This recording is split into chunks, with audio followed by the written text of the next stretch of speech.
Bri, I must tell you, you were like, let's watch Vanilla Sky for this week's episode. I watched it twice. You watched it twice? How did you find the time? Right? So I have the DVD right here. That is really cool. This movie is cuckoo bananas. It is wild. I love it. I can't believe I haven't seen it. I have lots of thoughts. But yeah, it's been a time. I've devoted almost 6 hours of my life to Cameron Crowe's Vanilla Sky. Made no progress. I still don't understand. Is it all a dream? Is it all? I mean, yeah, I'm trying to figure that out too. I feel like Vanilla Sky is a very confusing movie. Mm-hmm. And to be honest, when I picked it, I didn't realize it was going to be a little more like it's kind of serious, but it's also a little cheesy in some ways. Like I feel like Tom Cruise is a little overdramatic. Like when he screams in the mirror, it's almost it borderline's funny to me. Well, you know what's okay? Let's introduce the show really quick because I do have a bone to pick with this film. Hey, it's Nikki. And it's Bri. And we're Late to the Party, a podcast about the film, fashion, and pop culture moments that shaped us into the weirdos that we are, even though that's not our tagline anymore. And Vanilla Sky didn't shape us. Vanilla Sky shaped me or just into now. the person that I am. It took 48 hours, but I am anew. Wow. You've been reborn. Risen. Have you been in the cryo chamber? I have been. Wow, welcome back. Thank you. When I got this movie on DVD, because I collect DVDs. Which I love that you collect DVDs. And now I collect CDs. I just really like physical media. Yeah. Okay, for one, I recommend, if you're going to watch Vanilla Sky, picking up the DVD. Okay, is there special features? There is. Okay, so I missed out. Only understanding of Vanilla Sky is because Cameron Crowe does this thing on the special features. Remember these? Remember the Shrek 2? I love special features. Yeah. So they have a featurette. Well, 2 featurettes. And they're all like on the main menu. It's all like in an artistic line, kind of like the tagline, which is just with no spaces: love, hate, dreams, life, work, play, friendship, sex. But similarly, the special features are laid out, and there's 2 featurettes. The first one called Prelude to a Dream, and then the film, and then Hitting It Hard. So I watched Prelude to a Dream. Yes. It, shows like the making. It shows the behind the scenes of Tom Cruise in Times Square.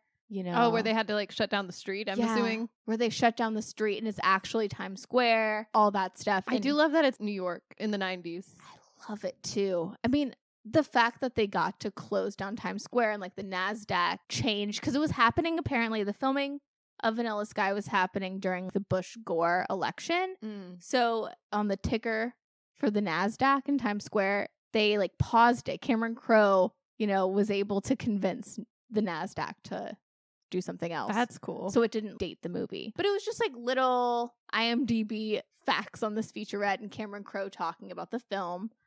And he says to let Vanilla Sky wash over you and to meet it where it is or wherever you are, which, as pretentious as it is the way both times I watched it. Really? Did you think of that before going in? Like, did you watch the special features beforehand? I did. Okay, because I feel like now I'm in the opposite. Now I'm like, well, I got to let it wash over me now that I've seen it. But yeah, I didn't go in thinking, yeah, maybe that would have been good. It really helped. I really think to watch Vanilla Sky, you just have to buy the physical DVD, as tough as that may be in 2025. What did you think of Vanilla Sky? I liked it. I mean, I do feel like it's a little long at first. I feel like I just went through a lot of emotions in general, just watching this film.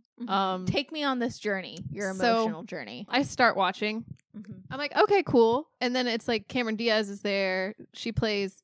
Well, it kind of confused me what her name was, but I think in the beginning of the film, she's referred to as Gianni. She creates the bop I Fall Apart. Oh, yeah. Wait, that's not really Cameron Diaz, is it? Okay, so behind the scenes fact, apparently Cameron Crowe, during the making of Vanilla Sky, he was married to Nancy Wilson of Heart.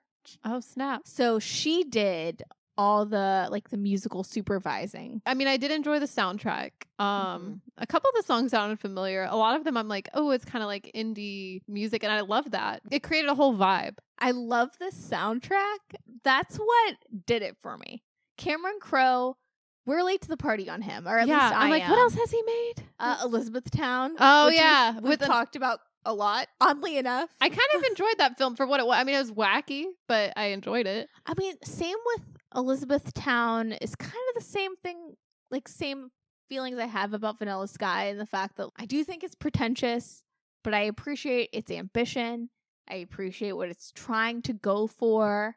I really enjoyed Vanilla Sky more so than Elizabethtown, but Yeah. but there is something that I'm like, oh, it's a lot, It is a lot. but And a great soundtrack. great soundtrack. And Cameron Diaz can sing. Yeah, well, it was. Oh, what I was going to say, Nancy Wilson is underneath her vocals, so she's kind of like lifting her up a bit. But I dug it. It sounds like a real song. Mm-hmm. I'm like, why isn't this released somewhere? And also, how dare David insult her music? She's a rising talent. It's funny because I found myself kind of siding with her a little bit in the beginning. Well, to a Bri, point. Yeah, that when you swallow someone's cum, that means something. it You does. make a promise. Whether your bodies make a promise, whether you do or not, I think is what she says, which is like the wildest statement. I mean, I think once she said that, I was like, huh, okay, maybe she's a little wackadoodle, but I feel like I've said something like this before. I'm not proud of it, but she made good points though. she did. And he was kind of leading her on. It's a little confusing. Like, I don't know. Yeah, he should have had firmer boundaries, but Yeah, the boundaries were not firm at all. Yeah. But she also showed up uninvited to his party. Yeah, She, was a little bit crazy that's true. and unstable. If that part is even real. Is anything real? It's so confusing. I feel like this film is trying to say a lot of things. Like, I feel like for me, it got interesting about an hour and a half in. Mm-hmm. I noted it I was like, oh, finally, it's getting exciting. Because I feel like there's some confusion in the first half of the film where you're like, clearly he's disoriented in some way. We can, like, in the beginning, you kind of think, oh, this is going to be a movie maybe about dreaming or lucid dreaming, possibly, because I forget what happens exactly at the first scene where he's dreaming, but he seems to be like lucid dreaming. He gets in like a different car, like a slightly fancier car, and like does the same routine. The streets are empty too. Mm-hmm. Yeah, that's right. That's okay. Yeah. Which I like that kind of premise. And then you're kind of confused with him. Like, is the car crash even real? And then it gets into like, oh, he's in jail. And you're like, wait, did he commit a crime? Someone. Like, yeah, what did he do? He's murdered someone? Like, this is crazy. Is it Cameron Diaz or is it Penelope Cruz? Yeah. And then they keep going back and forth between his, his handsome face and then his face after the accident and the mask. His disfigured face is not that bad. It's not that bad. I was expecting way worse. I agree. That's my bone to pick. I agree with Jason Lee's character. Like, take the mask off, man. Yeah, it's not that horrifying, right? The mask is a lot scarier. Because he looks straight up like Michael Myers with the mask on. Yes. Take the mask off. He could have gone full Phantom of the Opera. That would have been cool. Yeah. Just like cut it in half. Yeah. Little mystique. It would have been a look. Yeah. But I don't know. It's an interesting film. I had the opposite reaction. The first hour I was in. And then it lost me because I got even more confused. And second watch did not help. So the second watch made it more confusing? Not more confusing, but I had to take Cameron Crowe's advice and like meet the film where it was and where I was at the time of viewing the film. Yeah, where were you? I just had to surrender to the fact that if I am like, oh, this is all a dream, this is all from this man's psyche. Yeah, that's what I'm thinking. I'm like, is he just so creative that he's just dreaming this entire scenario, even down to the whole life extension program where you suspend yourself in like a cryo chamber? Is that even real, or is he just imagining things? I don't know, but if I believe that, it makes the movie go down a lot smoother. So I'm just gonna go with it's all a dream instead of thinking, oh yeah, he's actually been frozen and then he's gonna wake up and all his loved ones are dead. And that's too wild. And it's too wild because at the end of the day, this is a Cameron Crowe film. So we're hearing like Peter Gabriel in the background. I can't believe that it's also this deep science fiction-y, dreamy. Yeah. Like that just doesn't compute with the type of film. And I don't know. I know what you mean. Yeah. Even though I do love that element personally, I'm like, I love a good sci-fi. Oh yeah. Food. Yeah. But is Vanilla Sky that? I don't know. Maybe it is. Maybe I'm just limiting Cameron Crowe's abilities. I feel like it's up for interpretation because it's so unclear. Even though there's explanations at the end, like the tech support guy. I mean, he could be made up. I almost want to watch it again. So now I'm like, oh, maybe I'll be more confused again. I did have other takeaways. Oh yeah? Okay. So, like you said, the soundtrack is banging. The first song, so the opening scene of this film, Radiohead's on. That's what I audibly gasped. I was like, oh, Radiohead, I love this song. So You were sold. yeah, maybe that was Cameron Crowe also programming to be like, just meet them where they are. If you're a fan of Radiohead, that's all you need. I really enjoyed. So this is the Tom Cruise, Penelope Cruz film where they meet and fall in love and date. Yeah. Which I didn't realize, according to the internet, they broke up in January of 2004. In my kid memory, like, I thought they were just dating for like a year. I didn't realize they were in a relationship for 2 years. But this was like post Nicole Kidman divorce. Penelope Cruz and Tom Cruise are hot. They are. They're everyone. Well, Cameron Diaz too. Hot. Jason Lee, the hottest he's ever looked. True. I don't know. I almost felt like Cameron Diaz and Tom Cruise had more chemistry though. Mm-hmm. You know, or maybe it's on screen. Maybe it's the characters they're playing. Or I love Penelope Cruz. I think they have more chemistry together. But what I enjoy about Tom Cruise and Penelope Cruz on screen is they are giving charisma, not towards each other, just to the screen. Yeah. Like Tom Cruise is an actor where, at least because of like my age and how I know Tom Cruise, I, really am familiar with him, like action star, Mission Impossible. Yeah. This later era Tom Cruise. So I'm not familiar with like Born on the 4th of July and when he was taking risks. I still haven't seen Eyes Wide Shut all the way. So Vanilla we need Sky, to watch that one. We do. But which is similar to this and, the mask of it all. But this is one of the first films I've ever seen that Tom Cruise is an actual person.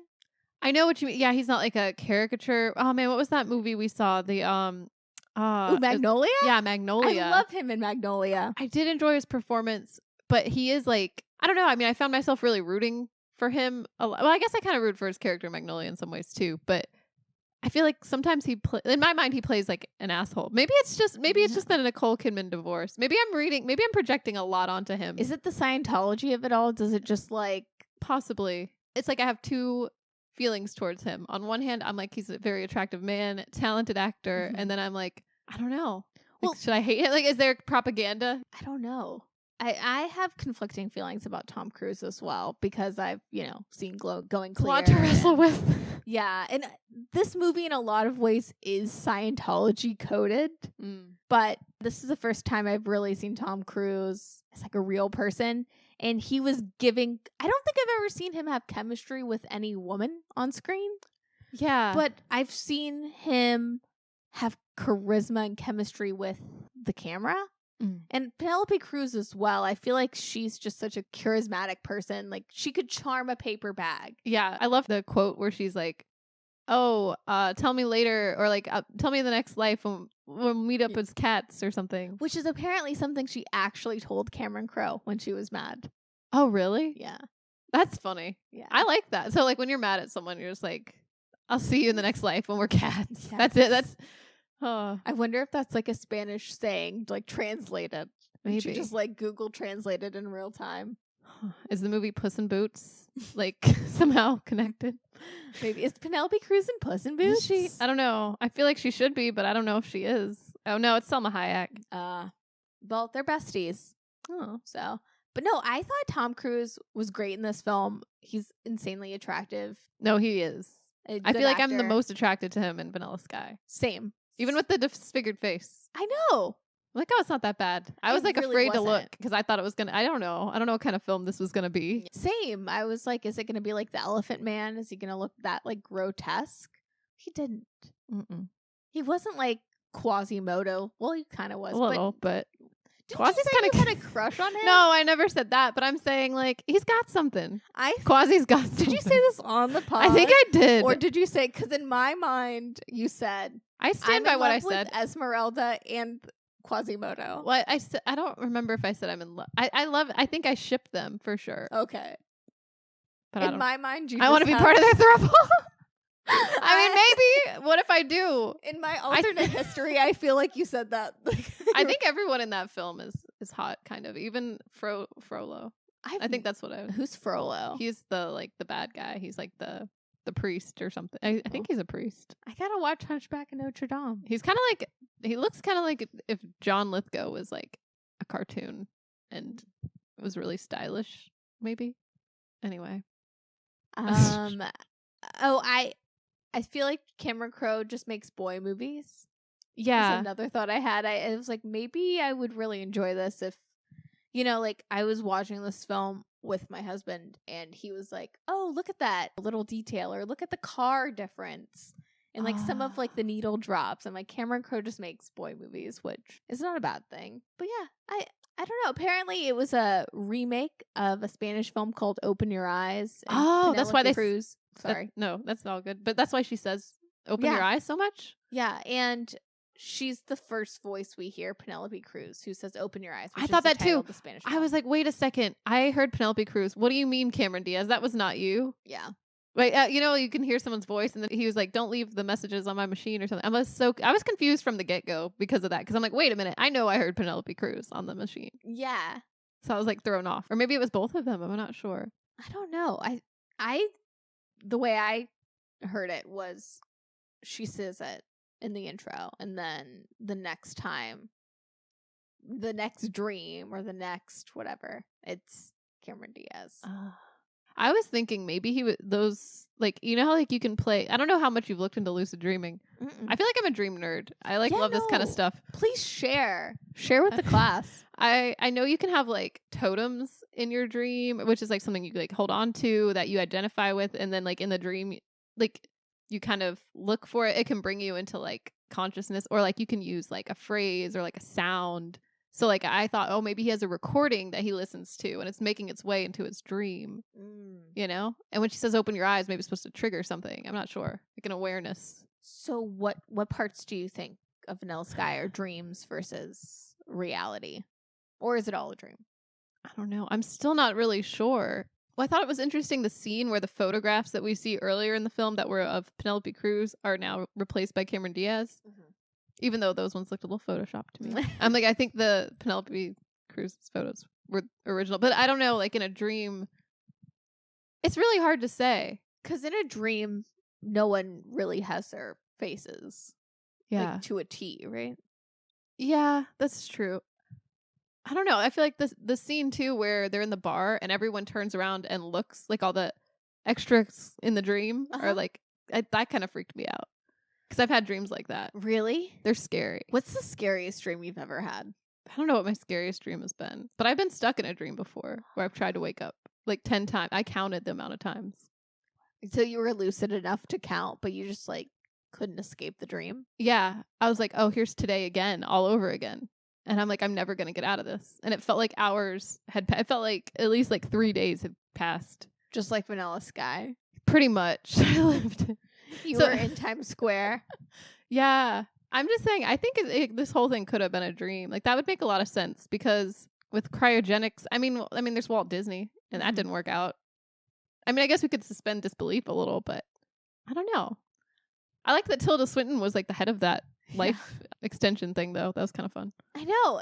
I was really surprised to see Tilda Swinton, and then I did like a deep dive on her. And I need to see Orlando from 1992 because apparently that's like her star-making role. Yeah, I feel like Tilda Swinton to me is just like the Snow Queen in Narnia, right? And that's all. And I've seen her do other things too, but I'm like, oh, she didn't come into my consciousness until, maybe Narnia or like Burn After Reading. So I just thought she just popped up out of thin air. Yeah. Because she was like an ethereal She's queen. been around. She's been around. That's crazy. She's been making the movies, making the art. I love it. Looking the same exact way. Looking like a fresh alien that just landed. Cryogenics. Oh, yeah. She doesn't age. Nope, not at all. Maybe she has been frozen. Maybe they all have. But no, it was nice to see Tom Cruise being so hot and being a human. Yeah, I agree. I'm like, he was relatable. I also really love this like late 90s, early 2000s aesthetic. I wouldn't say this is Y2K, but this is like forget what they call it, like soft gen, or I know what you mean. you know, like all the blue tones and technology from the new millennium. I dig it. I really enjoyed that. I also loved, like, I'm trying to remember what scene it is. It sounded more like 80s vaporwave music that was playing at the time, but it still had a very, you know, like I feel like with the 90s, there's like a corporate vibe. You know what I mean? The late 90s. Yeah, like that, like a Fight Club or yeah, like big offices, meaningless, quit your job, sell all your IKEA furniture, that kind of mentality. Yeah, I felt like there was some of that happening. Yeah. A little The Matrix. That's what I thought too. I'm like, oh, this movie, you know, I mean, to a degree, it's a lot more like tame. But maybe they were inspired. Like, this came out in 2001, so this isn't 90s, but, you know, it's like that trickle. Okay, yeah. Yeah. In my mind, it's the 90s, but I think it's just because the city, I guess, maybe like the film grading or something. Yeah, well, I mean, like the early 2000s is very much 90s, or at least until like 2002. I feel like that was like a breaking point aesthetically. Yeah, then it got wild. Yeah. I mean, this film came out in December 2001, so months after 9/11. So I wonder if that's why the film didn't hit at the time, but I know it has a cult status now, and like people are reappraising it and like, oh, it's so great. I don't know if I think that, but it's definitely a time capsule film. Yeah. I think it's cool. It's a fun watch. I mean, yeah, I was entertained. I wasn't bored. I mean, the beginning part, it took a while to get, like, to me, I was like, oh, once murder was involved, I feel like that kind of changed it a little. You know? Yeah. Because now it's like a mystery. I mean, it was a mystery the whole time, I guess, but it kind of is a little bit Silence of the Lambs. Oh, yeah, because he's like really unhinged. And then you're like, oh, man, this man's really lost it. He does like weird monologues and he like stands on a table. He beats the glass and threatens people and thinks his friend is out to get him. Anyway. So my last note on here was still confused. I'm still confused. I don't know. This film confused me. I don't really understand it. It's a little bit of a vanity project. But like with my dreams about my teeth falling out, I'm a vain bitch. And I like it. I know. Like when he screams in the mirror at his disfigurement, I was like, okay. He's like, no, it's a nightmare. I'm like, okay. Yeah. Taking it way too, like, he couldn't play it cool. Yeah. Even if it was a dream, that man could not keep it together. Like me, if I had a disfigurement. Just couldn't keep it together. From a budding pop icon, Julie Gianni. Something I feel like we like skimmed over. He's like the head of a publishing company for like 3 magazines. Yeah. I just thought that was kind of cool. That was his job. He really is. Like, Penelope Cruz's character, Sophia, is a manic pixie dream girl. Yes. Which, you know, Cameron Crowe, he kind of invented the manic pixie dream girl. But Tom Cruise is also a little bit of a manic pixie dream girl. Yeah. Just because he has this, like, job running 3 magazines. I know. I'm like, how does he to, like, point and be like, the red and yellow one. Yeah, we never see him actually do any work. But he's just like, my feelings. And he's like a manic pixie dream girl, but not a dream, like a nightmare girl. He just pops up, bad things happen, and then he makes it all about himself. Yeah, he's the opposite of a manic pixie dream girl. He's like the inverse. You want to run from? I mean, I did like the scene where after he goes to the club with Sophia and his friend, what is his friend's name again? Jason Lee's character. Yeah, Jason Lee. So my name is Earl. Yeah, my name is Earl. So Alvin and the Chipmunks. Yes, I'm like, I've seen him in a lot of things. Yeah. But when they're at the club and he kind of freaks Sophia out. But anyway, like they're all walking home together and she's like, okay, guys, I'm going to split. And she basically is like, I don't want y'all to know where I live. Yes. Because it's kind of implied that he's been dreaming. Like he's only met her once actually and hasn't been to her apartment maybe. He's trying to garden state her a little bit. Just being like, come on, let's go. Yeah. To like try to force a relationship. And she's just like, you're a creep. Yeah. I just love that she took off running down the street. It was so funny. She was like, okay, I'll catch you later. Maybe we could watch a movie or something. Bye. And then she like runs. And then even his friend runs after her too. Like they literally run away from him. Well, because he's a bad time and he's getting creepier by the moment. Yeah, that was cringe. He needed to check himself. And then I loved how his friend too was like, you're in OJ land, man. Mm-hmm.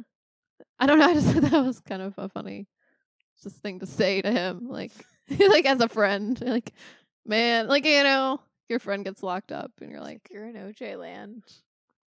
It's accurate. Yeah.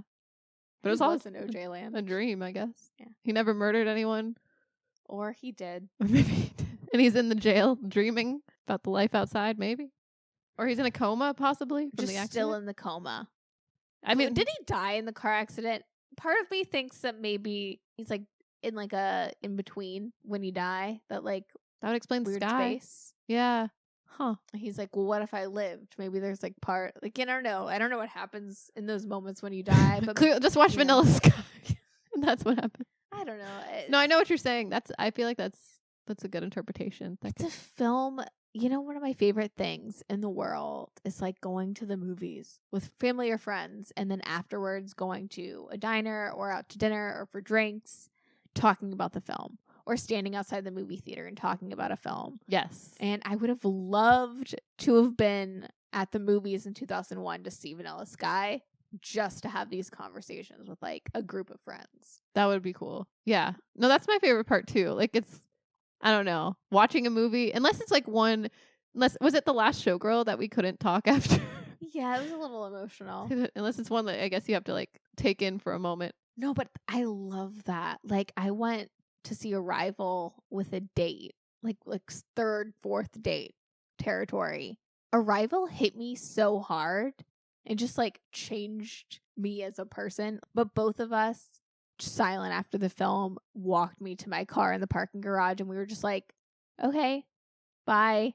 And that was it. Like just speechless. Speechless. The whole way home, I didn't listen to music, didn't listen to a podcast, just like silence because it just resonated so deep. Yeah. Isn't that cool? That's what art can do, baby. I know.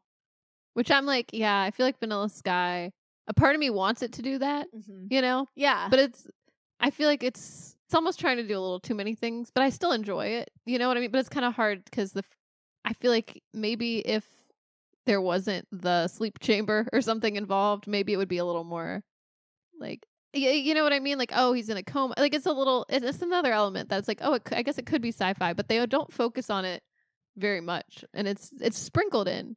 It's a lot of elements. Yeah. That don't really like line up. Yeah. And then the film, I think what it is that the film is kind of winking to you being like, oh, you're not going to understand this. Look at what we did. Which yeah, okay. It's kind of, I think why I had that barrier. It's the prelude to a dream and then the hitting it hard. Yeah. But I love that. I mean, we don't get that anymore. So something to ponder. Yeah. Yeah. No, I don't really mind it. I kind of like wondering and sometimes not knowing. Like there was a part of me that like at the end I was like, oh man, we don't get to see into the future and what they thought it was going to look like. Kind of like the Matrix. Like it could be like a doomsday situation, or it could be like something cool, like a cool future. I don't know. But the tech support guy was like, yeah, your money's not going to mean much here, basically. Because 150 years in the future is a lot. But then the movie just ends and we never actually see him wake up. But he conquered his fear of heights. I still think it's all a dream. But yeah. I feel like that's the most realistic. Either that or he's in a coma, maybe. I still like it, though. I love anything about it. Like, I love the movie Inception because it's all about dreams, you know? You know, I never saw Inception. Really? Yeah. Maybe, like, next movie night round, I'll pick Inception. Yeah.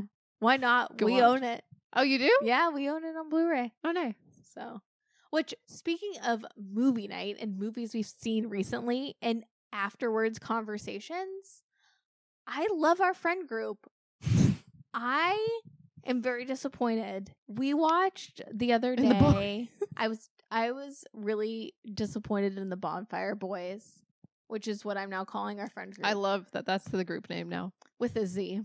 But we watched, per my suggestion, Y Tu Mamá También, another film from 2001. Very Challengers coded. The OG Challengers, but just a film that I watched a couple months ago when I was sick. I had a sick day off work and I just was enamored by it. It captivated me. It was one of those films, not quite like Arrival, but it was a film that really resonated with me. And I was like, oh, this changes the way and reaffirms the way I look at life in a lot of ways. And it's dealing with a lot of things on a lot of different layers. Yeah. Which is something I haven't ever seen before. I don't know anything about Mexican film. I don't really know a lot about Alfonso Cuarón, except that he directed my favorite Harry Potter film. Oh, yeah. True. Yeah, the third one. Yeah, and I really liked Gravity, but it was just one of those films that, like, people that love cinema are like, you gotta watch it. And I finally watched it, and I understood it on a deep level. And no one else did. Everyone was just like, Nikki, you showed us porn. Ah! That was fun. Yeah, I feel like there's more to take away than that. I mean, obviously, like, at the very beginning, you're kind of hit with a couple of scenes where they're like really going at it like rabbits. And it's a little jarring. And they're supposed to be like teenagers too. So you're just like, oh man, just those horny teenagers. Just, like sex obsessed 17-year-old boys. Yeah. But then, like, I don't know. I enjoyed the film overall. The ending surprised me. And I think that's what makes it really interesting as well, is how it ends. Yeah. Just trying to remember the lady's name. Oh, Louisa. Oh, Louisa. Yeah. I really liked her. I thought, see, because of this, I mean, spoilers, but at the end, we find out that she passed away. She had cancer and had like 2 weeks to live, right? Yeah. Like Y2 Mamá También is like a coming of age road trip film. So it's two best friends, Julio and Tenoch, played by Diego Luna, and Gael. What's his name? But anyways, Julio and Tenoch, who, you know, one of them is like really rich and their father is like a diplomat or the president or just, you know, in government. Yeah. And the other one is like pretty middle class. And they convince basically their cousin's wife to go on this road trip. You know, and I like the whole time I'm like, get it, girl. Because this guy, I don't know who that guy was, but he cheats on her. Her husband cheats on her. And apparently it's a recurring thing. And you're kind of like, you know what? Yeah. Go to the beach with these boys. Yeah, why not? Why not? I felt like even if she wasn't going to die soon, I'm like, you know, go live your life. Oh, definitely. I'm pro Louisa. Yeah. And pro, I thought it was a really like boss move that she basically realizes she needs to teach these boys a lesson. Yeah. And, you know, they start out the film only wanting to like party and, you know, be having sex and like. And their girlfriends are going to Italy. Yeah. It's a little suspicious. But they're like so naive basically, and like they're really into their friendship, and you know, they think what life means is to womanize or be sex obsessed or like that machismo. Yeah. And she kills that. Yes. But is one of them gay? Maybe. I don't know. Or no, was it their friend that was gay? I felt like one of them is gay. I did feel like one of them was like getting ready to come out, but isn't out yet. Oh, which one?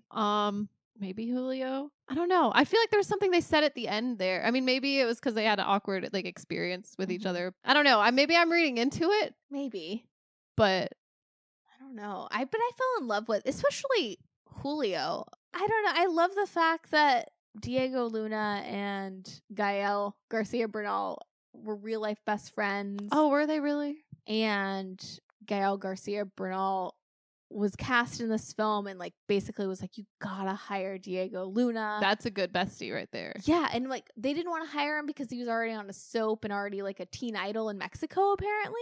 But he was like, no, the chemistry is going to pop off because we are best friends. Yes. And that is something about this film that I don't know if the boys have understood. Like our friends. Yeah. Maybe they've never had a best friend. But they probably have, and they probably forgot about it because they were maybe doing gay shit.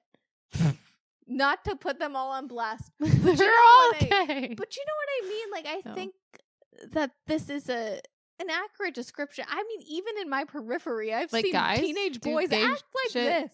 Yeah, like slap each other's butts or something. Like, I mean, I don't know. I don't know what guys do. Yes. No, all the time. Like, I think, like, yeah, male friendships sometimes are a little bit naked gay. In the locker room. Yeah.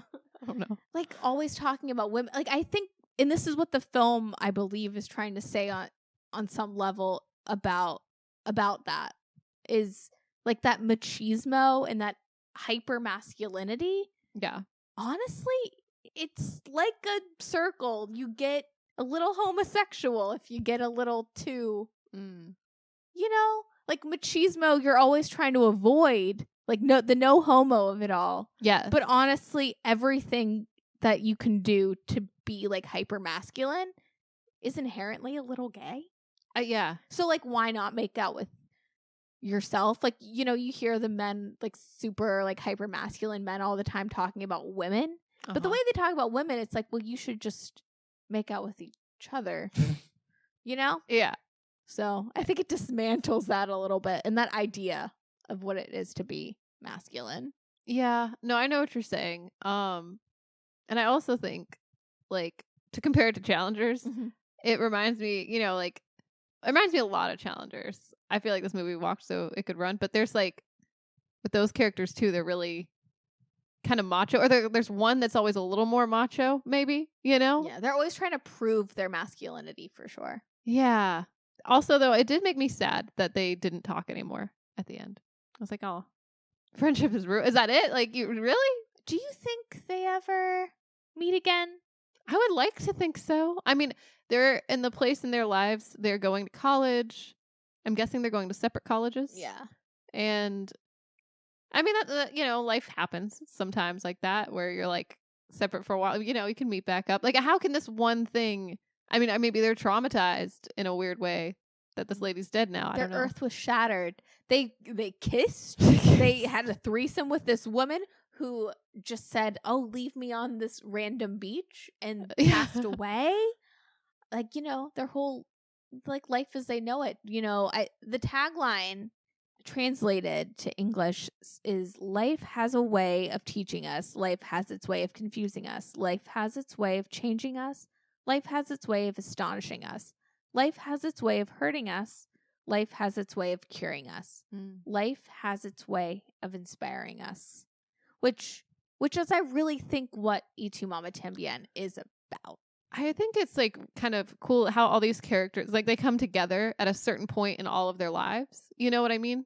Like, they're at different stages, obviously, but, you know, Louisa, she's kind of in a low point at the moment, but she's looking for adventure. She's looking to have a good time. She's trying to live out the rest of her days to the fullest. And then these boys, they're so young, they're learning things. You know what I mean? But they're also kind of seeking adventure, but then like their girlfriends are out of town. It's just like this moment's never going to happen again. They're about to graduate, right? Like, and this like, it's just kind of like a crazy thing, but at the same time it's like they all kind of needed each other in a weird way to, I don't know, to grow and to evolve. Yeah. You know, in Vanilla Sky, Tom Cruise in the voiceover in the beginning says, like, being a young person, you think you can live forever, which I was like, is it? I don't know. But, kind of, maybe to a degree, but maybe not. It doesn't hit in Vanilla Sky, but when I think about that in relation to Y Tu Mamá También, I'm like, yeah, these boys think that they're just going to be friends forever and live this way forever. And then they meet Louisa.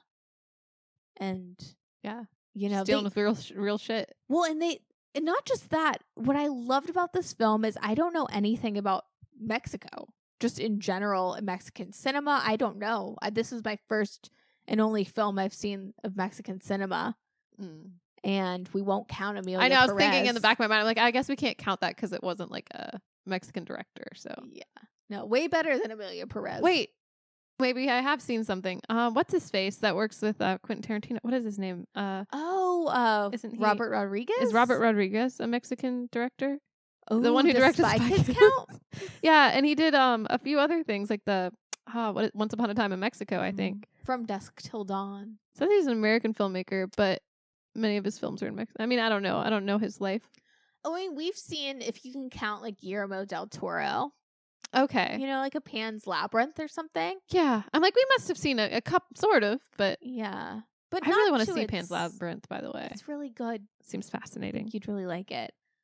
But, you know, I thought it was really fascinating. And what I love about this film is all throughout it, there's a narrator that, like, abruptly cuts out the audio. Yes. To give context. I enjoyed that as well, actually. And like the context about, you know, Julio and Tenoch are very privileged. I mean, yes, one is a little more privileged than the other, but they are very privileged, insulated boys, and all around them is this, you know, like all the political stuff going on in Mexico, and you know, they go through, you know, this road trip and they see all these places, and it just brings context of what's actually going on with these people from these poorer areas and what they go through, and like things like Tenoch is where they're driving through this one area in Mexico, and the narrator's like, Tenoch, his nanny or his maid is from here. Yeah.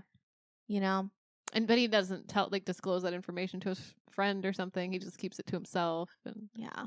So being from like a privileged position or even like a middle class position and being like connecting the dots is a part of growing up, I think. I've had those experiences where I'm like, oh, I didn't realize around me there was so much suffering when I just thought my life was the most important thing ever. And I think growing up is realizing like the context of life a little more. And it does feel like they're in their own bubble with it, or like they're maybe realizing it a little bit, but and realizing how micro things show like your respect and like the levels of respect. Like Tenoch, you know, the narrator makes the point of saying like, oh, at Julio's house, he uses his foot to close the toilet lid. Like those little ways of not really feeling like you're above, like the class disparities. And why did he do that? Was he grossed out by the lid? Yeah. Oh, okay. I don't know why it took me to like right this moment. That makes total sense. I thought it was just his quirk. I thought he just liked to pee that way because he looked down on Julio. In no, a that certain makes way. Total sense. Even though they're not that different, I think it was genius the way that Tenoch and Julio, they do have like a slight class difference, but even that slight difference can say a lot. Yeah. And affect a friendship. That's true. Yeah. No, I love that this film has like so many layers like that. And then I really did enjoy the narrator just, you know, getting these little bits of information. Like it really painted the picture, you know, of just like the setting and what's going on. And I liked the little notes about like the characters. Like it could be like a small thing, but I feel like it just added something, you know, that without it would be just kind of like, eh. And it does it. It's in a genius way too of like avoiding a lot of exposition. Yeah, you don't have to set all that. You can just, I don't mind when a film has some narration. I feel like if it's done in like a, I don't know, I think the way they did it was just cool. And like the way I love when the sound cuts out because it really makes you focus on what's being said. And then what I also really loved is there's a lot of B-roll. Yes. And I just love B-roll. But I feel like that's like a cool way. Like it just felt kind of artsy and cool. I mean, I'm obsessed with the cinematography in this film and like the use of color. Yes. Like Louisa, talking about that like late 90s, early 2000s aesthetic. Mm-hmm. Louisa has so much like olive green or like dirty martini green. It just, the use of that color is so interesting and like vivid and beautiful, and like the purples on Louisa and like in the background. Yeah. Also, there's this one scene in the film, Bri, which I think I told you when we watched it, because I think I'm just like, that's my like nerding out. Yours is dreams. Mine is this. So there's a scene when they're both, like Julio and Tenoch are playing pool, and we just see Louisa in like this booth. Do you remember this scene? Oh yeah, the booth, and then there's the like the reflection of them playing the pool, and like the door, like the window of the door. They're both like in different kind of windows.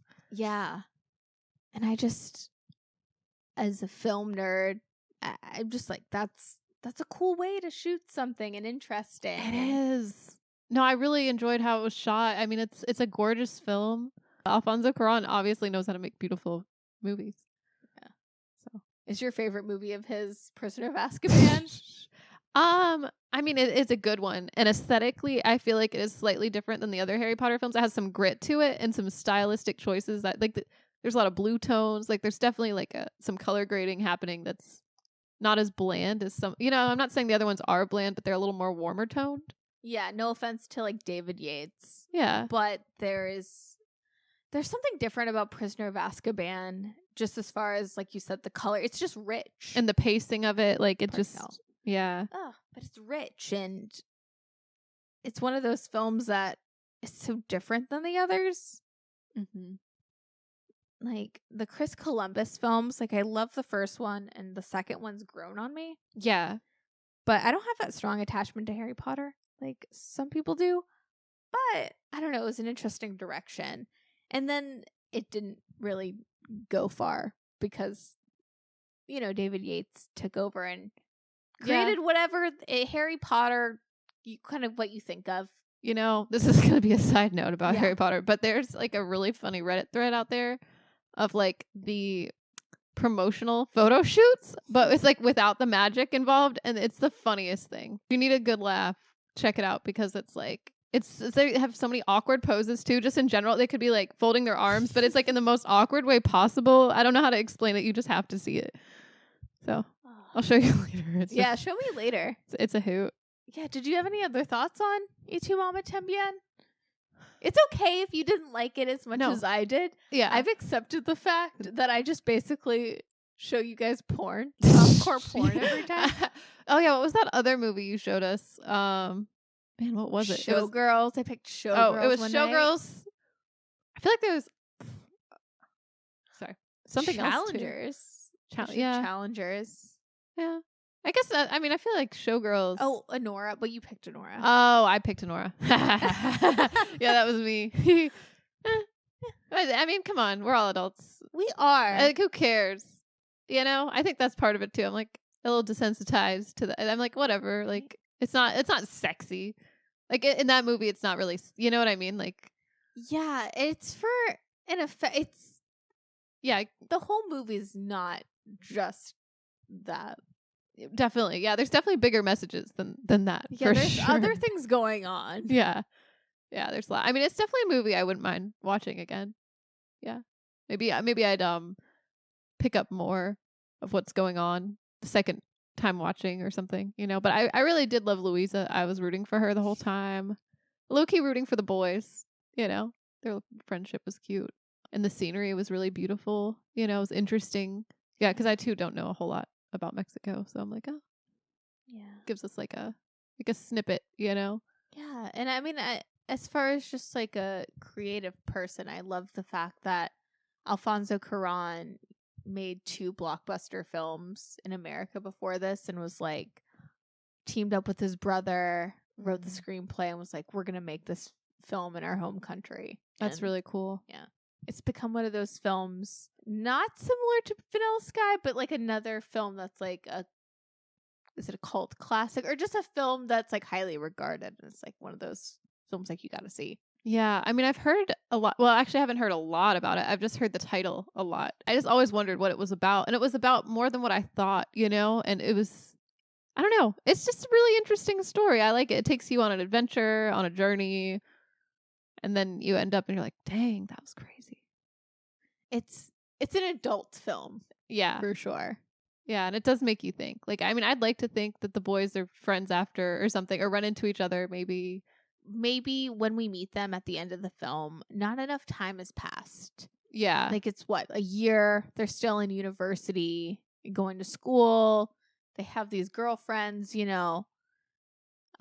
Julio has a ponytail. So they've changed. They've changed a lot. Yeah. In this 1 year. As you do when you're like, what, 18 or whatever? 100%. Like, you change so much between 17 and 18, like going off to college. It's like insane. But I feel like I have hope that they meet up later in life. Yeah. Maybe not even later. Maybe like 10 years down the road. Okay. 28. Oh. They're like, because if they're 18, 10 years down the road. 28. You know, maybe Tenosha's married. Maybe, you know, Julio, maybe he is gay, or maybe he's a bisexual living in Mexico City and living it up. And, you know, maybe they inevitably like reconnect. Maybe one of them reaches out, you know? That would be nice. I'd like to think so. Just because, like, I mean, not to compare it too much to Challengers, but like that was another aspect where it's like, oh, at the end. Well, actually, at the end, did they become friends again? Or they hugged at the end? Yeah. Which was like a reconciliation of sorts. Yeah. So, which I mean, I guess there's not, I don't know. This is a little different because I feel like they're both competing for this woman at a certain point. Julio and Tenoch. Which I just assumed Julio was in love with Louisa, and that's why he took her death so hard. Oh, I wonder. Yeah, I mean, it's maybe. I don't know. I don't know either. Or is it like too big for them to comprehend? Because it's like, you know what I mean? Like years later, they'll look back and be like, "Wow, like what we were thinking about all this stuff. Like that's what that lady." You know, I mean, they might be thinking that, but it's just like, I don't know. That's all the unspoken things. It's all the unspoken things. That's what I loved about this film too, and that was kind of like what the narrator did a lot, was like all the unspoken things. He like highlighted those, which I don't know. I feel like that is a lot of life. There's a lot of unspoken things. So. And I love that in a film you can convey that, and that's the coolest thing. Yeah, no, it's a really well done film. Like I have no notes for this film. I really did enjoy it. I mean, it's a little wild, and I love that about it. It's not afraid to go there, you know, and be like a little shocking at times, but also like heartwarming, and also trying to kind of address some like real life stuff, you know? It feels very like the characters feel very like real. Like it almost feels like a documentary to a degree. It truly does. I love that. I also, you know, since we both saw Vanilla Sky and Y Tu Mamá También so close together. Yeah. And, they both came out the same year. What are the odds? You know, what are the odds? But I guess the thing that I appreciate about Vanilla Sky is the ambition. And that, the Cameron Crowe is obviously like going for something. It's interesting to think like, Cameron Crowe had a lot of ideas about Vanilla Sky and a lot of planning and like, wasn't focused on realism. He was kind of the opposite and always trying to be like, is this a dream? And kind of lead the audience in that way. And that's the type of film he wanted to make. And it's interesting to like compare that to Alfonso Cuarón, who set out to make a film that looked like a documentary. Yeah. And like that one scene where they dance at that outdoor bar. Apparently the night before, Alfonso Cuarón and like the actors got drunk and started improvising. And then the next day shooting, like Cuarón was like, yeah, and then the next day, Alfonso Cuarón was like, okay, now you're sober, but remember how that felt last night?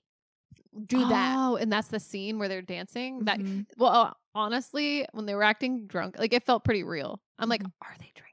Like I was thinking it to myself. I'm like, no, she seems drunk right now. They all seem drunk. The stuff that they're talking about, you would never talk about sober. The way they're at, like just their mannerisms. Like I was convinced. I'm like, are they drunk outside? Like, is this like a choice, or are they just like so good, like at acting? I mean, apparently, that's an interesting technique as a director. Yeah, to be like, remember how this felt, literally yesterday. Remember how it felt.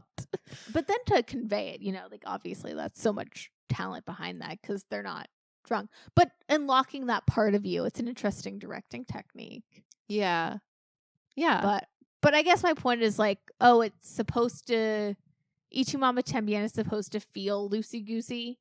It is really planned, but it's a lot about feeling and a lot about, life in that way, the unspoken things. Yeah. Whereas Vanilla Sky is very much like also really planned and there's so many Easter eggs, but at no point is it supposed to feel connected in that way, if that makes any sense. Yeah.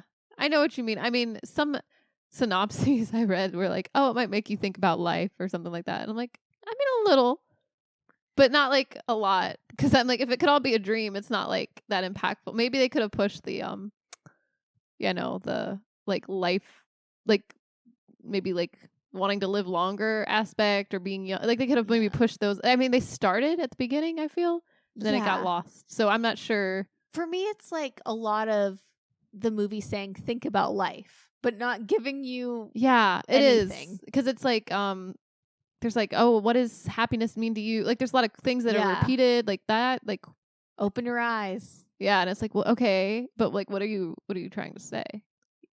But then Cameron Crowe would throw a banger in there. Yeah, I mean, I still enjoyed it. Yeah, same. Yeah, but it's interesting. Yeah, it's interesting to think while we were watching Monsters Inc. at the movies, all the cinema was happening. I know. Yeah, the year of our Spy Kids, this was happening.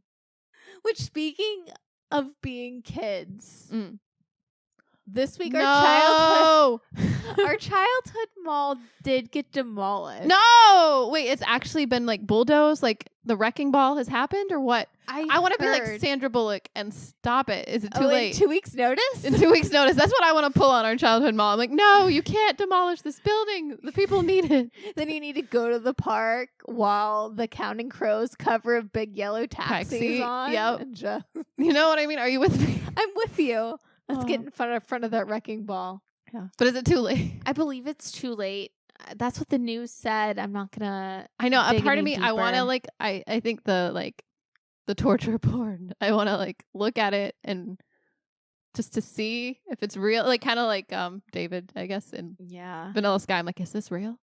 I wish there was like oh my god, I think it's called Cinema Treasure, but it's a database online or like a forum situation where, you know, old movie theaters like opened and closed from the past and the present.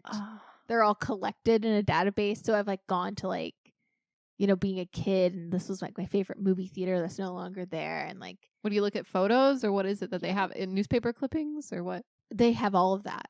Like flyers? Well, oh, no. You know why I started that rabbit hole? It was because you told me that Funscape, this place. I knew you were going to bring this up. I knew you were going to say this. Because I don't remember it. Because this is like my Vanilla Sky, where I've been like, this is my life's mission to prove to you that we actually were there and it didn't exist. I'm like, no, you murdered. I'm like, Kurt Russell. I'm like, no, your face is not disfigured. And you murdered that girl, even though that's all a dream. Yeah. Well, no, you totally gaslit me, but Cinema Treasures came through. But that's how I found out about it, that you told me that place didn't exist. Do you think that one other theater has already been demolished from our childhood It's on there? Is it? Oh, yeah, it is. Thank goodness. It's hard to find footage of that. Like, it is. Really? Yeah. Or it's like, does it exist? I mean, last time I did a Google search anyway, which was like years ago. So maybe now I could. What is it called? Cinema Treasures. Cinema Treasures. You got to go there. But I wish they had one for malls. Yeah, do they not? Well, I mean, I guess it's not really the same because the malls aren't really thriving now, but I've watched a lot of that. I know we've talked about this before, but like the videos of people like in a mall or I'm obsessed. Or in a movie theater. Have you seen the ones where they're in the theaters? No. It's like abandoned movie theaters and they're touring, like they go all around, they go into the booth where the projector was and they get like, I don't know, there's some fascinating ones, but it's also kind of sad. It's like it gives me a weird feeling, but also nostalgia. It's hard to explain. It's so crazy, and it's so crazy to think we were like at the tail end. Yeah, of that. Like I wish we had more years. I never quite understood that growing up, or like even now, why certain things. Like I know like online shopping's become a thing, and I get streaming, but at the same time, I'm like, it's just like it's hard to comprehend that those things are like. They're not completely obsolete, I don't think. I just think maybe we don't appreciate them, or maybe it's like the way the markets are for some reason. Like, I'm not sure. I'm not sure either. I think because it seemed like such a big cultural thing, or is it just that we're so insular now that we don't do things as a collective of people? You know what I mean? Like everyone going to the movies to see the biggest release. Is it because we're so niche in our interests? You think, or like we're closed off and are like, I don't know. I think that's what we've been told, but. What I've been gathering is like we're not the only people. Like we're not the only young millennial Zoomers out there who are collecting physical media and yearning for the days of going to the movie theater and like going to the mall. Like it is something with our generation that because we were at the tail end, we got that little taste. We're like, oh, that's so cool. We want third Feels like spaces. Living life. Yeah. We really want that. We want to go out to the movies. At least our generation and a little younger, we're waking up to that. But there is this, you know, and I don't want to blame millennials all the time, but I think it is like a millennial sensibility from my understanding, or like elder millennial sensibility, that when all this stuff like the streamers started happening, or you could just online shop, there was like I don't know if it was like a status symbol or something, but there was an idea like, we don't need that anymore. Like, we don't have to go to those spaces, you know? Yeah. I don't know if that makes sense, but that's just kind of the millennials. They doomed them all. I mean, and probably Gen Xers as well. But the funny thing about Gen X is like thriving at the mall. Yeah. Thriving at the third spaces. Like this, go to a concert. Like, why are you insulated now? Like, this is not a big deal, you know? Yeah. But that is interesting though, what you're saying about like younger generations being like into like physical media. Yeah. You know, and we've seen a lot of things like come back, and like, you know, even down to like cassette tapes and stuff like that. Or you're talking about like collecting CDs. Like, that stuff is cool. I mean, it works. We all have a digital camera now again.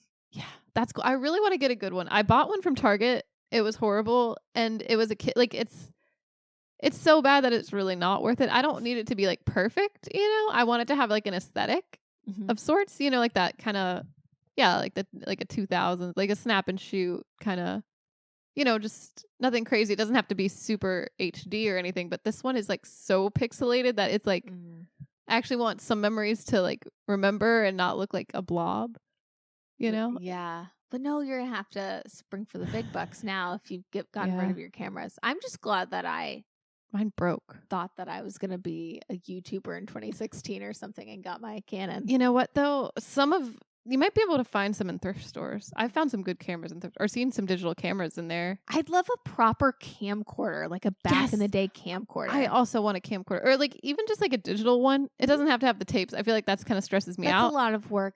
Like I said before, I really don't know how to work a tape. Like, yeah. And then how do you play it or rewind it? You have to. Does it pop into a VHS tape? Like, is there like a spot where you just pop it in there? Oh, I don't know. You know?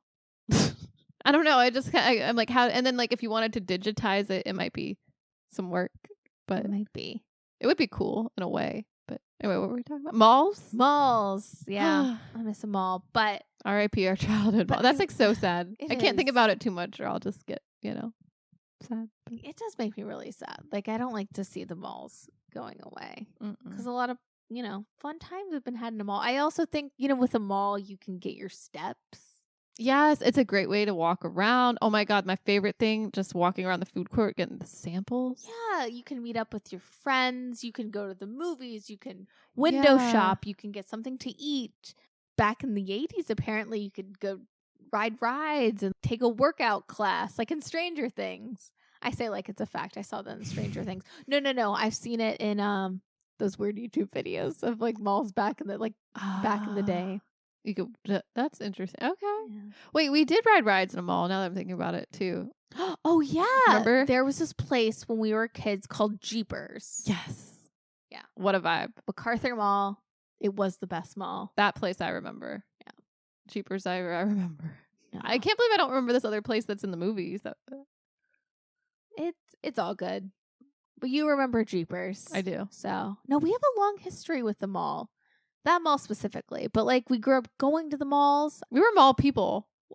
We would go to the mall on the weekends. Every weekend, pretty much. It was mall time.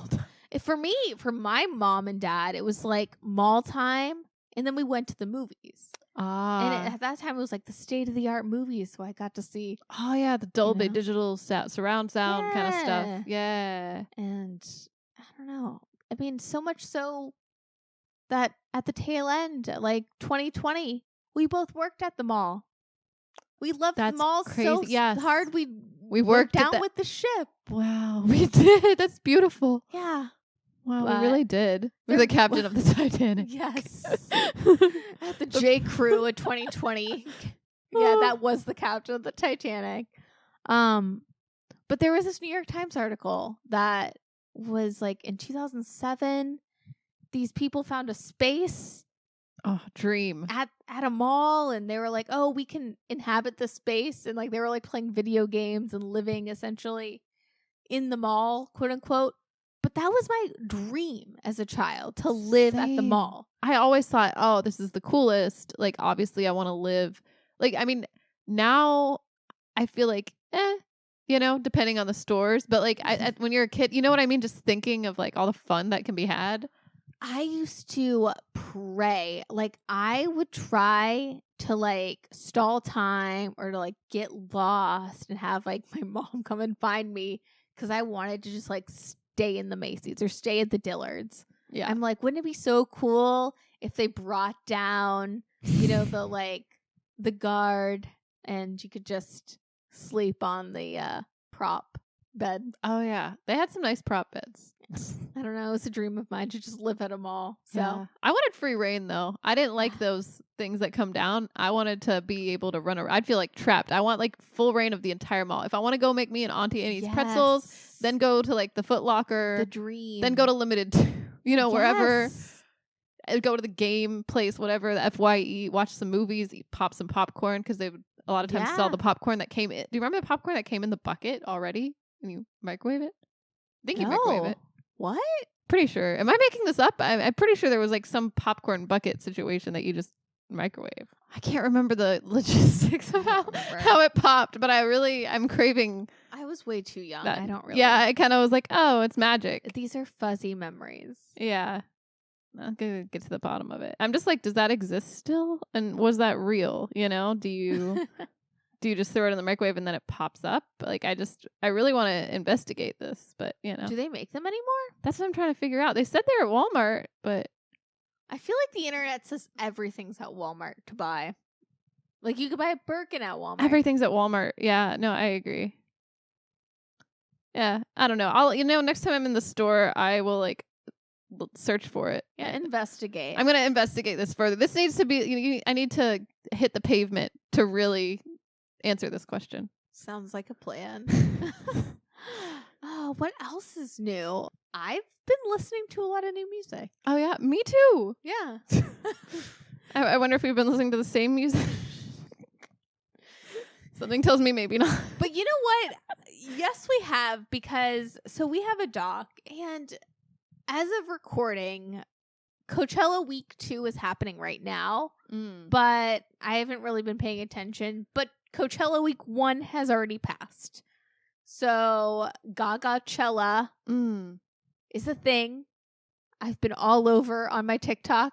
Yeah. And on the really shoddy videos on YouTube. I'm wondering why she hasn't found me.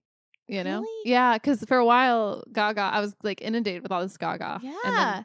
Have you seen anything from her Coachella performance? I've seen some of her looks. Like, I mean, is this real? Kind of like the popcorn. I'm like, is this real? This dress that she's wearing? This giant red dress? Is she singing a Mayhem song? Is what I'm guessing by the haircut? You're going to die. No, yes, she is. But so Gaga opens the show and the set looks very reminiscent of the Born This Way ball. And it's, just like a gorgeous, like castle looking set and like kind of like the Muppet Show and like the little windows or, parts of her band. Yeah. And she is wearing she looks like one of those Barbie cake toppers, but like red. I'm gagged by this look. I love it. And she's wearing her black Lord Farquaad wig. I love the Lord Farquaad. I'm like, works that like she is delivering. But she starts with a semi-acapella version of Bloody Mary. Okay. I don't know why I haven't seen this. Parlayed into Abracadabra. And then she comes down out of the red mound situation and performs Abracadabra. How does she come down? Does she come out through the dress at the bottom? Or yes. Does she really? Okay. I can see it. I can visualize. But no, it's really good. I need to check this out. I kind of forgot, but this performance is elite. Oh my god! I don't know why I was watching Brittany Broski. Like, I feel like stupid now. No. which I have thoughts. I've listened to Brittany Broski's new single and her cover of "Adore You." Yeah, but Gaga-chella, Bri, you must. Okay, I will. It is some highlights for me. The opening was great. I've loved all of her looks. I think that like blonde wig. I love Mistress Mayhem as well, but the certain shade of platinum blonde with the bangs, it's just like Gaga's back. And I love that this like full circle moment with Gaga has happened. What I loved about her performance at Coachella is she's singing a lot of Mayhem songs, but because she's referencing herself so much, it like blends together with the older songs. And I was even more excited to hear the songs off Mayhem. Yeah. And she's really back to form. It's almost like if Lady Gaga, Tom Cruise and Vanilla Sky style, like woke up from a dream after art pop. Yeah. And her trajectory was just like, I'm going to continue making this experimental pop music. I love it. I like, this is what I love about Gaga is her experimentation, her like, I don't know, like her art direction, like just, it's so cool to see like an artist with a vision and who isn't afraid to like push boundaries, but also like just have fun and stuff. And like with costumes, like I just love what she does. Like always, like she always takes things over the top with costumes, and it's so cool. Like I feel like no other artist does it quite like her. 100%. And she's serving looks at Coachella. Highlights for me, oddly enough, I loved her performance of Killa.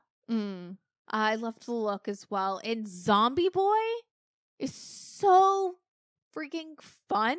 She and all of her dancers are dancing with like skeletons. I see the skeletons. But like they're dirty dancing. Like in the style of Dirty Dancing. Like when they're in that little like barn. But like with the skeleton. Very fun. That is really fun. And the ending, like the finale when she sings Bad Romance.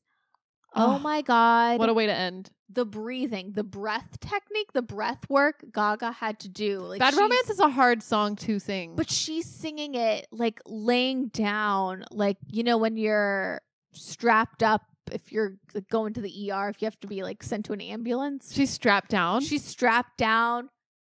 The mic is on, babes. The mic is on. She is singing, looking up to the sky. Oh my God. And then she does the Bad Romance choreo. Just the look is amazing as well. She has like these fun like antlers. But yeah, just it was. I gotta check this out. So cool. It's not antlers. It's like wings. It's almost wings, but then they're in the place like of your head. Like they're kind of positioned like antlers. So I see what you mean, but I don't know. I don't know exactly what it is, but she's got a giant like bird. It looks like a bird feet almost, like, oh, maybe that. Yeah. You know? But I like it. Very cool. Just very impressed. And I don't know, I love this like Lady Gaga comeback at her renaissance. And I do too. I'm here for it. I've listened to Abracadabra so many times. I've listened to all the like mashups with Abracadabra of like some of her old songs.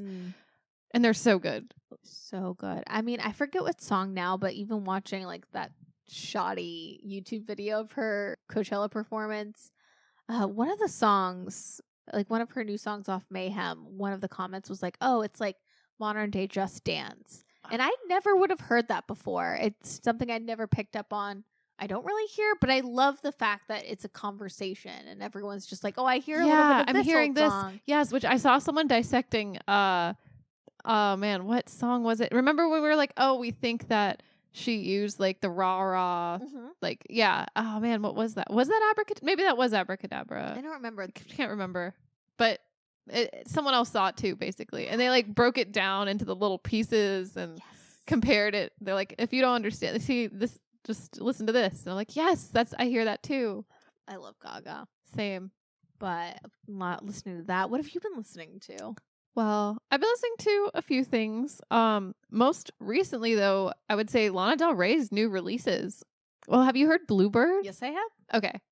Beautiful song. It is very beautiful. Kind of different sounding than some of her stuff to me. Like there's, I don't know if it's harmonica or accordion in the background towards the end or something. Like it sounds kind of different, but but it's still very Lana. You know what I mean? What's really interesting is I believe she scrapped the country album idea. Yeah, I was thinking that too. I'm like, I think she's taking a different direction. Well, unless this is Lana's version of country, maybe. Which does seem very authentic. Like it would make sense. But Bluebird kind of sounds like a song that might be off Chemtrails. Yes, Over the Country that's Club. what I was thinking. which I've been listening to White Dress nonstop. Have you heard White Dress off that album? No. But I've never heard Lana sing. Like in this high register, it's a beautiful song. I feel like for Chemtrails, I kind of skipped that album a bit, except for this Chemtrails song. I did too, but White Dress is slept on. It's underrated. Okay. But yeah, and I've listened to Henry Come On as well, which I like. I like that one, I think, even more than Bluebird, because there's just, I don't know, the production's so good, and then the hook, or maybe it's the chorus, I don't know. I'm not a music expert, but it just reminds me of Brooklyn Baby. Yes. You know, like when my boyfriend, like there's something, like the melody's very similar. I hear that, yeah. But then there's something kind of like Gaga. I feel like this reminds me, I'm like, this is like old Lana to me. Like like it's not exactly like a Salvatore, but there's something to it. I don't know I haven't put my finger on it just yet of what Henry Come On quite sounds like. It sounds like something new, but something old at the same time from her, you know? Yeah. I love that Lana Del Rey, because like in our episode, we talked about how she's referencing all these pop culture icons and she's like channeling certain things, and she always has. Yeah. And it's so interesting that you would think Lana Del Rey would have a persona from the way her career started, but everything is she's just evolved and grown, and like this just feels like Lana Del Rey. And you can't really describe her references anymore. Like she is the reference, making references. Yeah. It's just cool. Like it's art. Like when you can reference yourself. It's what I really loved about. Have you seen Doechie's new music video for Anxiety? No, I thought she already had one. Or no, maybe I'm thinking. Like a visualizer. Oh. But oh my God. So that she did. Okay. You know, like in 2020, 2019. When she first recorded Anxiety, it's like her. I've seen her. Very much 2016 tapestry background. I love it. But the music video, she's referencing that video. And that's how the music video starts. Oh, that's cool. And she's in a dream. And she goes through this house. It's supposed to be like her house. And you can see like there's two actors that are set up like Kimbra and Gautier. Because she samples somebody that I used to know. Yeah. So she references them, and it's like her going through the house and like putting out a fire and going out to the street, and then she comes back into the room, and it's her now, but like that's cool. Shot like it's, you know, her old music, like her old video to Anxiety. That's cool. really cool. She's referencing herself so early in the game, but go so ahead. Artistically. I've been getting into Doechii lately, specifically Alter Ego. Just that song. I've just been listening to that song a lot.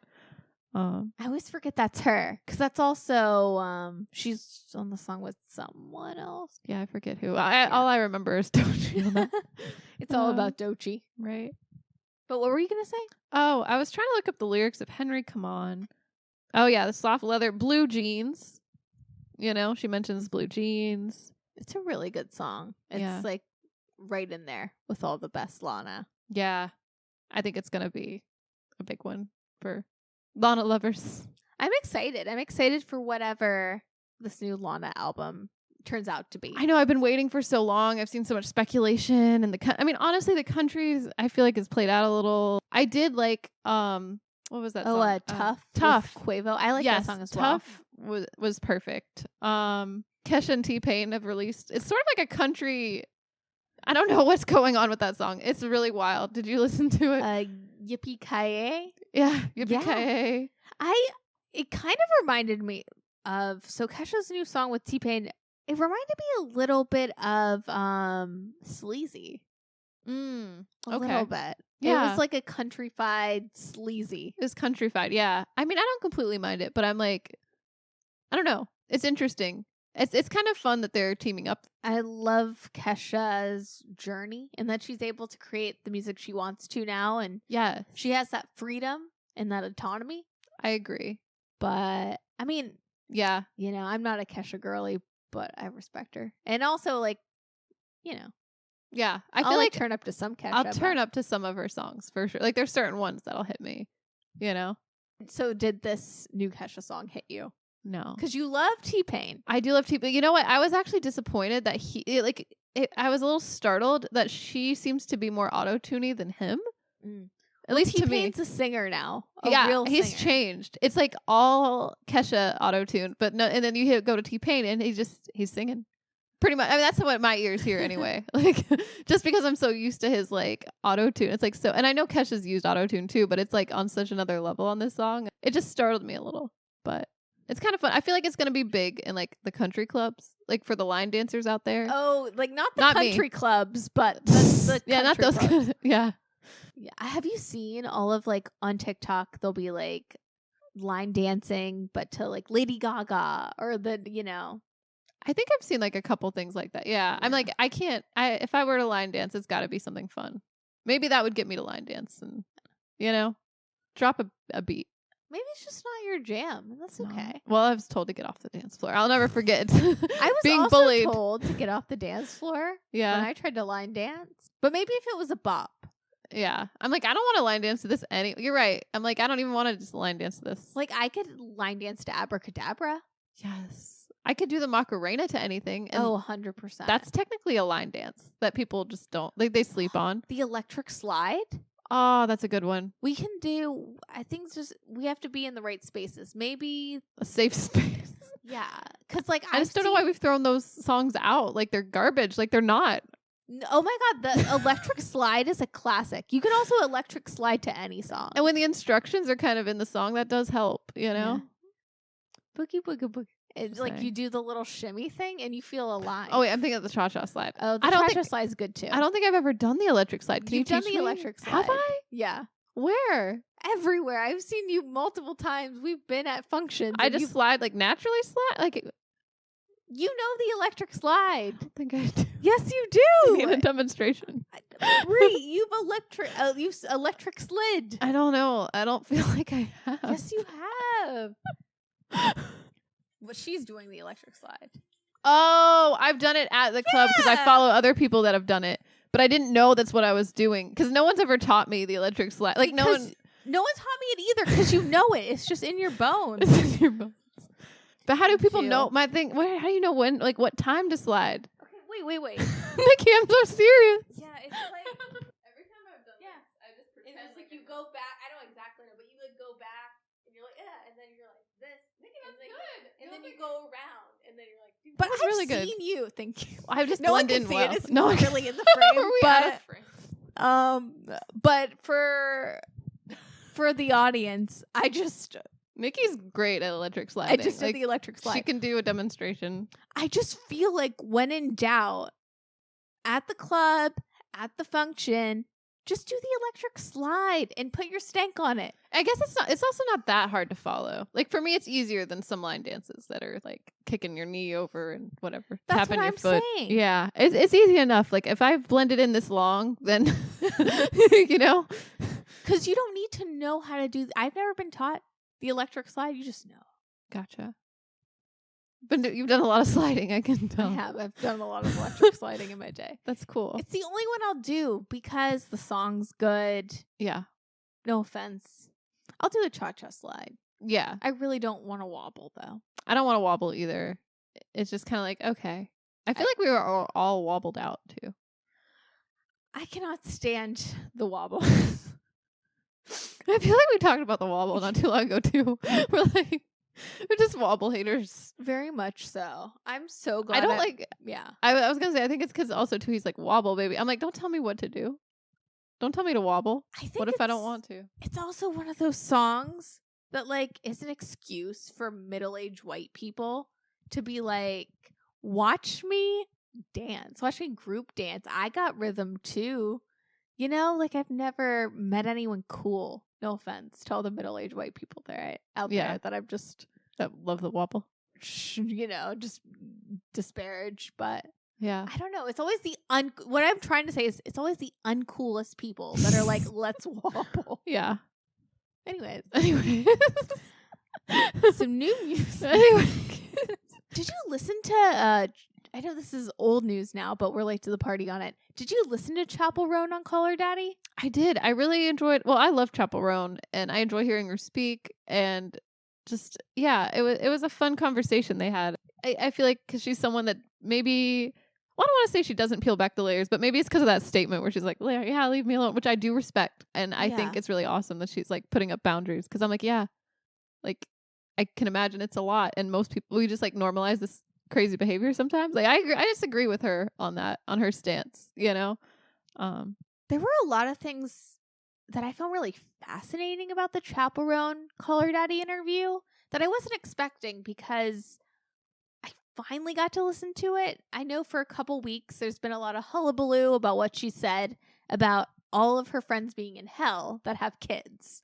And you know what? When I listen to this, I'm like, I bet that people are saying something about this. But this is something we say all the time. Well, that's what I was going to say. Okay. I love that it is pretty clear that Chappell Roan is a publicist and like a PR nightmare. Yes. Like, she does not have media training, which makes me love her more. I love her even more too, because I feel like she's just authentic. And I'm like, okay. Like, honestly, if you liked Chappell Roan on Call Her Daddy, you will like our podcast. Yes. Because we have a lot of the same opinions. We do. No, I thought that I saw that as well. But if you didn't like her on Call Her Daddy and you thought she was maybe too abrasive, don't listen. Don't listen to us. I mean, it probably just check out now. No, you. just kidding. But like, our people are also people that would probably relate to Chappell Roan and Call Her Daddy. Yeah. Because what she said wasn't crazy. People really made a mountain out of a molehill. I agree. She didn't say anything too crazy. No, there were a lot of other things too that she said that were a little more brash than that. But I mean, quite frankly, I agree with her. She says that she notices all of her friends from home that have kids are in hell.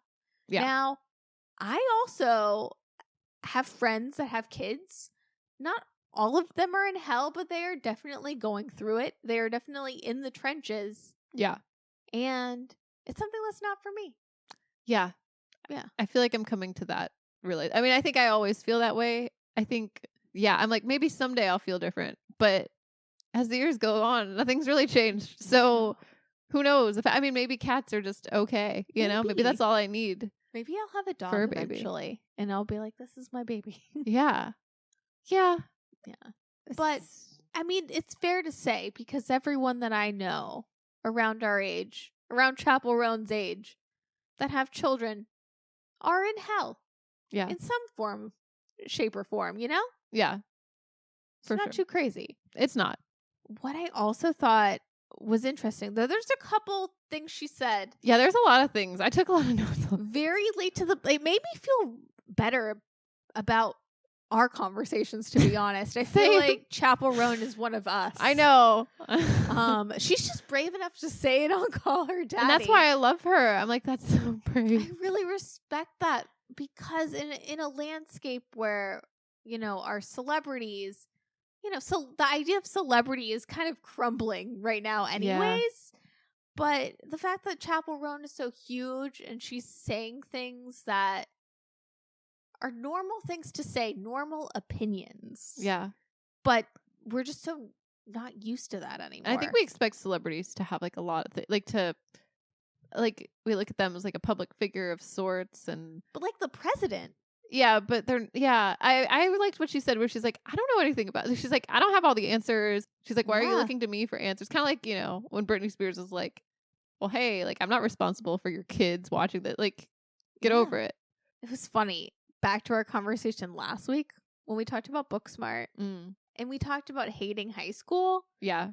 I felt so guilty, if I'm being honest, because when I first saw Booksmart when it came out, I had this thought in my head, like, maybe I was the asshole. Maybe I was judgmental, and, you know, all these people from my past, I just didn't give them a chance. And now that I've like had my Rami and Michelle moment, more or less, no. You're like, fuck those people. Fuck those people. Just like Chappell Roan. 100%. She says, quote, I still hate those bitches from high school. And I did like her honesty. To be honest, I think that's really healthy. And I'm glad someone said it. It made me feel a lot better because it's like, yeah, you don't have to be thinking about it ever or often, but it's like that you have to honor your teenage self in some way and just, you know, any like injustice to you, it shouldn't like make you resentful or keep you up at night. No. By any means, but this whole... Doesn't mean you have to like everyone, I guess. Yeah, or this whole like idea of like, there's so many people in this world that became really successful that were losers in high school or like didn't fit in. That's kind of like a tale as old as time. If they didn't have that fire on some level, they would never amount to anything. So it's like a good thing all in all. And like, if you didn't peak, that's totally fine. But this idea that I had in my head of like, you have to make amends or you have to make peace with it is very silly. So I feel very seen by Chappell in that way. Also, when she says, I'm very in love, but I am pro-single. That's my mission statement on this podcast. I know. I thought that too. I'm like, oh yeah. There's so many things she said that I'm like, it just made sense. Another one on karaoke. She says, I don't like feeling like I have to try to sing well if I'm not doing it for work. That, 100%. You can relate to that. Yeah. I mean, we've gone to karaoke before where I swear this one time we were brought to this karaoke night. All of our friends were. No. All of our friends were. We were dragged to this random bar on this random night. You and I and a bunch of our other friends. We were brought here. We didn't know her very well, but it was basically a concert for her. It's like not the vibe. Yeah. Yeah, and you also have to share the mic. You can't just, or like get your friends up there. Like, don't be just putting on a concert. Even though I sometimes that's fun to a degree, but you can't be the only one. I mean, it's karaoke. There's variety in it. That's the whole point. Yeah, it's about having a good time. I mean, I agree with what Chappell said because she's like, it's for people who don't get to sing. Like, I don't get to sing a lot, and that's my moment for like 2 seconds for a song. That's your moment, and then you move on. Last time we went to karaoke was so much fun. The vibes were immaculate last time we were at karaoke. There's some songs too that were bops that people were singing, and there was The Climb as well. That was interesting. This girl had her moment. She did. She had her moment, but she had her moment, and it was great. And we were vibing to The Climb. All of us were. But when she went to sing the second time, she lost us a little bit. Yeah, because at that point, you know, you can't do 2 ballads in a row. I feel like there's unspoken karaoke. There are unspoken rules. Yeah. What's your biggest like unspoken karaoke rule? Like, I think, yes, you can sing a ballad, but you want to try to mix it up. You want to like, I think you should go for a crowd pleaser, like kind of like a one for them, one for you sort of situation. Because you could do a crowd pleaser and then you could do like a deep cut or something, but maybe some people would know and vibe. But you don't want to do all things like that. You want it, something fun. Like Elton John's biggest song versus like a deep cut. But like it depends, What are your thoughts on show tunes at karaoke? I've never even thought about it. Well, like that one time we went to karaoke when you brought down the house with your cover of The Police's Roxanne. Oh, that was fun. I say cover, but it was karaoke. It was a cover. It was my concert in that moment. I mean, it was my birthday. I was turning up, Yes. I mean, that was a fun time. It's a karaoke highlight of mine. For sure. I felt on top of the world. It was just because the outfit was right. It was so good. It was like the stars aligned for that moment. It wasn't 100%. Planned. But that girl that sang, she was with like a guy, and she sang like On My Own from Les Mis or something. She sang like show tunes. I usually don't think, I don't really go to karaoke for show tunes. I mean, I think on one hand, the rule is like you can basically sing whatever. It's in the book. If it's in the book, you can sing it. You can sing it. But should we be like looking through this book and should you sing marking Under out the Sea? No. Yeah, that doesn't really get the crowd high. Like you can't I think you should be able to somewhat dance or vibe to a song. What I think's a bummer though is every time we've gone to karaoke lately, you've put in to the DJ. I haven't been able to get to it. You try to sing Fergalicious. I tried. And I've never been able to hear. It's been years now. You've put it out there. To sing Fergalicious? Yeah. I feel like I may have, but were you not there? Was I sick that time you sang Fergalicious? Because that would have been... There was that karaoke time for your birthday, that Yeah. you got up there I know, with Nick. my We've arch talked about this. nemesis, We've talked about this on sang here. Dancing Queen. It wasn't, but we've sang it together now, and it's We all right. did. Everything's We right with the rewrote world. That's how history. it should have been. We did. We But rewrote. was it that night? Because I remember you kept hyping up. You were like, "I'm gonna sing Fergalicious at the end," and I was so sick. I had to go home. I don't remember if I ever got to sing Fergalicious. I know that I sang. Maybe I don't know if it was this time or another time at that same karaoke club, but I remember singing Telephone. How'd that go? It went pretty well, except for the parts that they cut out of the song for karaoke purposes that I didn't know. What It was like parts? shortened. I don't know. It just Did they cut out Beyonce? no. There was still Beyonce in there, which was good, but it got to the end a little quicker than I expected, and it jumped. You know how like there's something in the middle, like a breakdown, like a funky breakdown or something. Telephone. Mama. Yeah, I was waiting for that, and then they didn't do that. So then it was just like, and then I was like, oh, I got to get with the music. You didn't get to do the telephone dance where you get on your put No. your hands on your knees. No, maybe we should sing Telephone next time. Maybe It's a bop. You just got to be prepared. It might just skip to something. And then it depends on how many drinks you've had during the night. If you've had a few too many, or maybe not too many, but if you're a couple drinks in, and like I think it's better as like one of the first songs or middle. Don't save it for your last song. It's too complicated at that point. I want to do Telephone with you, but I feel like you have to do the Beyonce part. I don't know if I have that energy. You don't have the energy to say the way you blow and my phone will make me leave no faster. Yeah, those faster. She hits so hard. Put my coat on faster. Oh my God. Now I'm thinking about Gaga and Beyonce again. And when will they do Telephone 2? Yes. Still need to know. 100%. Anyway. You know who else is making music? Who? Brittany Broski. She is. But can I stop you for a moment? Yeah. I want to say, just real quick, Yeah. back to Chappell Roan. Oh, yeah. We were Sorry, talking not about to Chappell steer the Roan. combo. No, what was your thought on Chappell Roan on Call Her Daddy? Well, I was just going to say, I loved her statement about Beyonce. She says, if someone doesn't like Beyonce, like, It's a red flag. it's a red flag. Yeah. And I feel like that's something we've said for a long time. 100%. It's just another thing where I feel like us and Chappell, She could hang. she can hang. She rented out a strip club for her birthday. Late to the party. Coded again. And then what else? I mean, there's a lot I could. Oh, she did the Enneagram test and she's an 8. What are you? I think I'm a 1. Ooh, what's a 1? I don't remember. I remember taking the Enneagram test and being a 3, but I don't even remember what that means. Yeah, I don't remember what it means. Just the numbers stuck with me.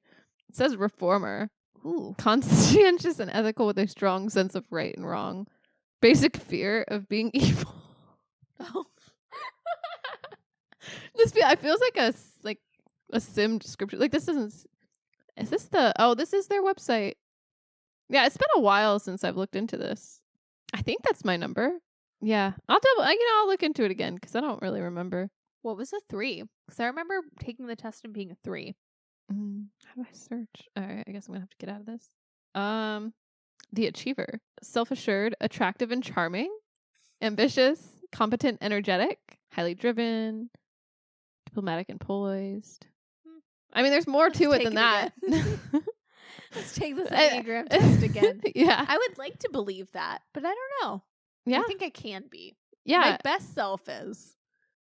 Oh, no. Go What? ahead. No, there's just the examples. They list a bunch of examples. What was the example? Well, there's Augustus Caesar, Oprah Winfrey, Lady Gaga, Justin Bieber. What does that even mean? Oprah, Lady Gaga, and Justin Bieber and Caesar have very different vibes. They really do. Arnold Schwarzenegger. Also a very different vibe. Truman Capote. Capote and Arnold Yeah, have very different vibes. We should do this test again. Let's do it. Just to see if we're still the same numbers that we were. Or Do you remember your Myers-Briggs? Yeah. INFP. And yours is ENFJ. Yeah, because our N's and F's are the same. Yeah. We're intuitive and feeling? Yeah. And I'm just judgmental. Perceive. I perceive things the way I want.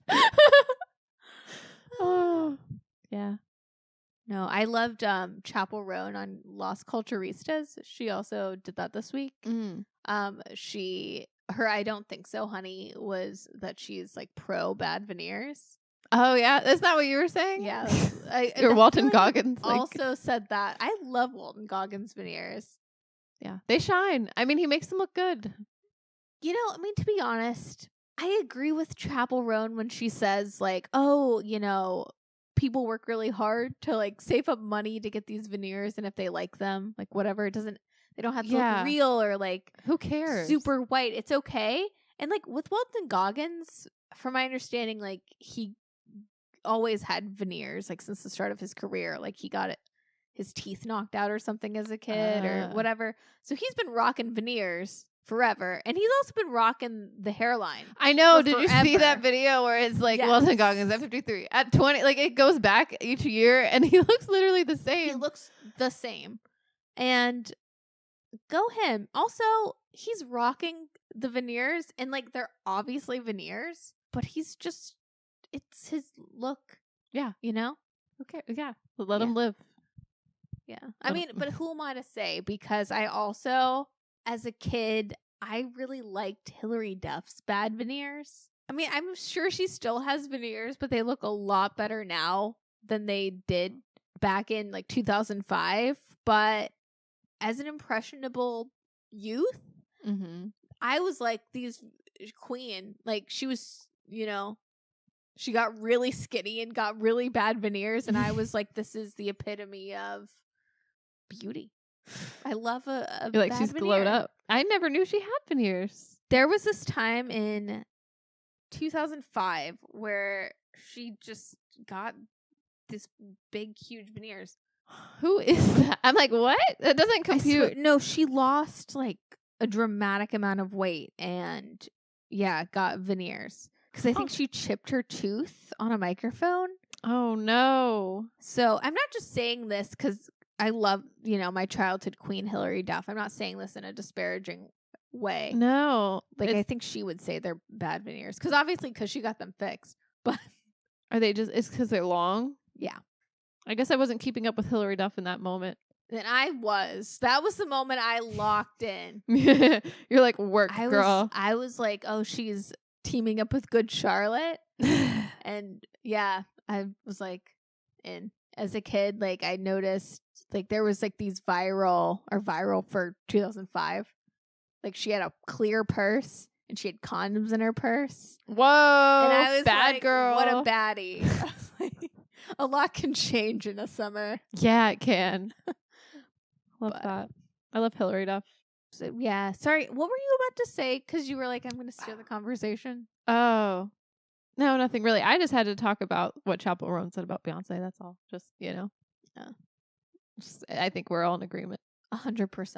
I also would add Lady Gaga if you don't appreciate Lady Gaga. Yeah, like what's wrong with you? Everyone does, you know, like if old people. Yeah, if you don't appreciate her artistry, even if it's not your cup of tea. Yeah. Or if you can't be like, oh, Beyonce makes good music. Yeah.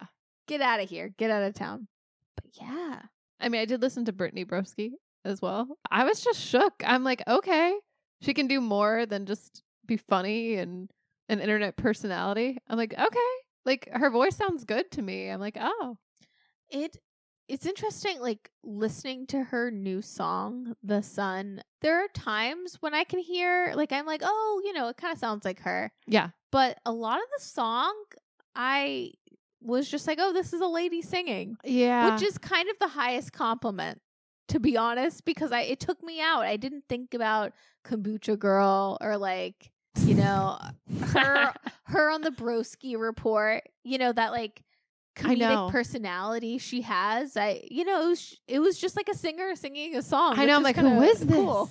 Yeah, and I loved her like look, and I think it's just a visualizer too. I don't think she has a music video. I don't know if she's planning on dropping one, but she looked really cool. She had like this red like corset. Anyway, it's like kind of a romantic look. I feel like this is an intriguing kind of path for her. You know, I'm like, is this just a one-off? Is she just gonna release just one song and that's it? Or well, I know she did the cover song of Adore You. Yeah. That's what I wondered. I wonder if she's going to like parlay into a music career, or this is just like something she's trying out for a second. But I love her trajectory. This is kind of like the first time we're seeing someone successfully go into their own, like just from being a viral moment. Yeah. Like, I love the fact that Brittany Broski was a normal girl.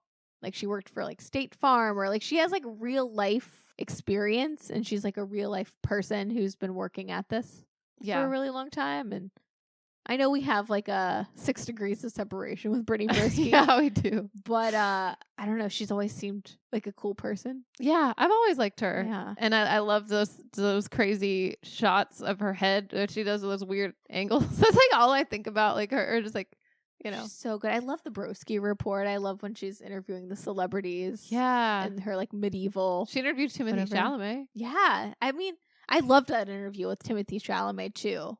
Yeah. Like, I'm respecting this hustle, you know, whether it's just a one-off or not. I'm very intrigued. I do feel kind of like the sound of the song to me it kind of reminds me of that song that's like, I don't know the name of the song, but you know the song where the guy's singing about tearing the skin off my bones? oh, you know what I mean? Yes. It sounds kind of like that. I'm like, this is the female like skin off my bones song. That's what I thought too. It's a little like that. It's a little like the song sounds like maybe like a song running for competition to be like the James Bond song. Oh, yeah. Like a Skyfall or something. I know. I did think about Adele. Yeah. But I feel like I don't know. Not quite. I feel like the production, it's just there's a lot of production to it. So it's interesting though. I'm like, go Brittany. Go Brittany Broski. Go ahead, girl. That's all. She's like taking her 15 minutes of like viral stardom and, you know, really made it work for her in like a really authentic way. So if like one of her dreams is to release music, go for it. Yeah. Like she shot that shot and she's actually pretty good. I know. I was just kind of shook. I'm like, okay. Like this is good. It's not, I don't know. You don't know what to expect because she's such a funny person and she never seems like serious. So this is like a little like, you know what I mean? Like this is like, it has to be a passion project, I'm assuming. It's really fun. It's cool. I she has many sides to her, you know? She's like an onion. She's like an onion. Oh, man. Well, speaking of a lot of layers. Yeah. What is this Wendy Williams update? It's not like a huge update. It's just like, well, you know, like she's battling her conservatorship and stuff. Mm-hmm. But you remember Suzanne?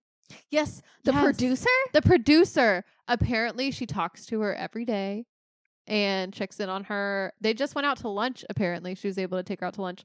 But she also organized these like these protests of sorts that were the free Wendy. Like, did you see like the footage of them outside, like in New York City? And I guess there's some just all over. I think like there's one in LA, but she organized it apparently. Really? Yeah. Yeah. And they interviewed her and she's like, yeah, like I just spoke to Wendy and she's happy all here. I don't know. It just like makes me happy that someone is advocating for her. Yeah. You know? And like Suzanne, like I don't know. That really warms my heart. Yeah. Yeah. I remember Suzanne. I have done this thing where I watch Wendy Williams show compilations all the time. All the edits. I'm still into it. There's just something about her presence that I hope never dies. So she's so funny and unfiltered. Like I just, something about like the way, because I've been watching a lot of clips and stuff too lately. It's just a comfort. Yeah. But the way that she talks to you, like the audience, it feels, and like even if you're just on TV, like you're watching TV from your home or whatever, it feels like she's talking to you. The way she like, she's like, come in closer. Yes. Like I just like those little things that she does, you know, to make you feel like, oh, hey, we're just like hanging out as friends. We're gossiping. We're gabbing. We are. Yeah. No, I had like a proper moment recently where it's like a lost art, or maybe we just don't do it a lot, but I was with our aunts just out to like brunch situation, like just coffee. Yeah. And everyone was just talking about, you know, like Wendy Williams topics. Yes.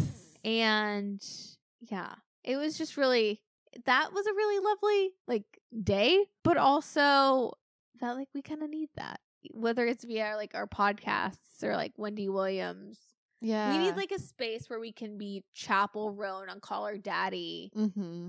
No filter. Not trying to like police it, like actually talk it out, you know? Definitely. And give our thoughts. Yeah. You know? Yeah, I feel like Wendy just created a space where you could do that. Someone said, "Oh, her and Suzanne should have a podcast." Yeah. That would be really cool. Honestly, Wendy Williams, if, everything works out, a podcast seems so natural. Like she's the radio queen. Right? That would be her. That would be like perfect. Anyway, Suzanne can produce. Yeah. I don't know, just putting that out there. It would be cool. I also loved the guy, the producer with the glasses. Oh, whatever happened to him? He was really nice. I don't know what happened to him. Is he Team Wendy? Where's he at? Yeah, where are you? I had to ask you because I was like, yes. I need to know this update. Well, I thought it was heartwarming, and I don't know. That's all I got for now, though. But I'm gonna stay updated on the situation. Yes. Do you think instead of Katy Perry that J-Lo should have gone to space and been the first person to sing in space? Okay, is that all she's going to do is sing up there? They went to space. She's already in. Wait, is she in space right now? No, they went there for 11 minutes. Wait. She's already been to space and come back already? Oh my God, have you not? No, I've just seen the video of her being like, oh yeah, I'm preparing to go to space. And then I kind of like, no offense, but I've just been skipping over it because I'm like, why do I need to care? And is this really going to happen? I feel like I didn't believe it was going to happen. They didn't actually go to space. See, they just went to a certain layer. It didn't happen then. But they did, technically. They did. I think the Blue Origin. It was beyond the moon. Well, it's just a stunt. No. It's just a stunt so Jeff Bezos can get rich people to like take these space tours. Which is what, like just going up in the atmosphere or something? Yeah. Where you're not supposed to be able to breathe, but you can or something. Can you see the Earth from up there? I don't know. Sorry, I have a lot of questions. I really didn't pay much attention, but I know I saw an interview with Katy Perry and maybe not Katy Perry. Maybe it was Gayle King. Anyways, one of them was like, oh yeah, Katy Perry decided to sing. So she's technically the first person to sing in space. She did a cover a cappella of What a Wonderful World. What a Wonderful World? Why? She felt she's not going to do E.T.? That seems like an obvious. Like, come on. You're Katy Perry. You could be singing about extraterrestrials. Firework. Yeah. I mean, What a Wonderful World and Firework have the same sentiment. Like, at least put your stank on it. Right. But that just reminds me of like when the celebrities tried to sing Imagine. Like, there's certain songs that I feel like, I don't want to say they can't be touched, but I think they should. Like, I feel like the original artists just really nailed it. You know what I mean? And it's hard to, like, the context of that is. It's hard to not appear, like, hokey. Yeah. A song like that. But if we're talking about celebrities that are bold, that would sing in space. Yeah. Shouldn't it have been J-Lo singing Let's Get Loud? That would have been cool. That seems like something J-Lo would do. Why isn't J-Lo on this trip? It seems like she would be all over wanting to go to space. Is it because of her short film where she's like talking to like the gods up in the sky and Jane Fonda? No, I just feel like she's someone that would go to space. Yeah. And want to be the first. Yeah, you're right. She probably would. Yeah, I don't know. It's interesting they chose Katy Perry. It seems very random. Very random. Wow. Yeah. Can't believe all that happened. I know. There's so much has happened. So little, but so much has happened. Yeah. Yeah. Have you listened to Marina's new song? I have. Cantissimo? Yes. Is it a vibe? I like it a lot. It's kind of like Electra Heart mixed with like Charlie XCX. Yes, that's what I thought too. I'm like, it's got a little Charlie, but and her look is really Marie Antoinette mixed with Electra Heart. Yeah. I really dig I love it. I love the blonde wig. It's a vibe. Mm-hmm. I love Marina. She's at Coachella too. Yep. I saw her Cantissimo Coachella performance, which was really good. I love that she references Selma Hayek in The Sun and Louise and Thelma on the Run. Like that line just slaps. It's so good. It just. She is serving cunt. Well, speaking of serving cunt, Devon Lee Carlson just did her collaboration with Reformation. And it really makes me think of, it's like she's channeling her inner late 90s, early 2000s rom-com heroine. Yeah. Which, Bri, if you could steal the wardrobe of any rom-com heroine, who would it be? That's a great question. Oh, because I'm thinking, who's like a good rom-com heroine? In the Devon Lee Carlson collab, I get a lot of Jenna Rink, 13 going on 30 vibes. So I know what you mean. Like that one dress that's like a kind of lacy. I like the outfit with like the skirt and it's kind of like a brown top. I feel like we don't wear the color brown a lot, you know? Like a certain shade. It's like, I guess like a chocolate. Yeah.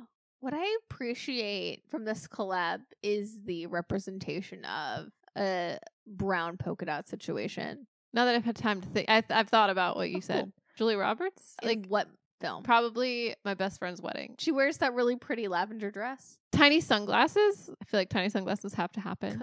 Curly hair. It's the whole look, you know? Do you have any looks? Andy Sachs. Andy Sachs, I'd steal her wardrobe for sure. She's got a good one.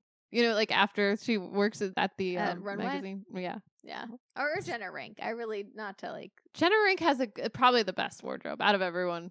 Impeccable style. Thank you guys so much for listening, and we'll see you next week. Bye.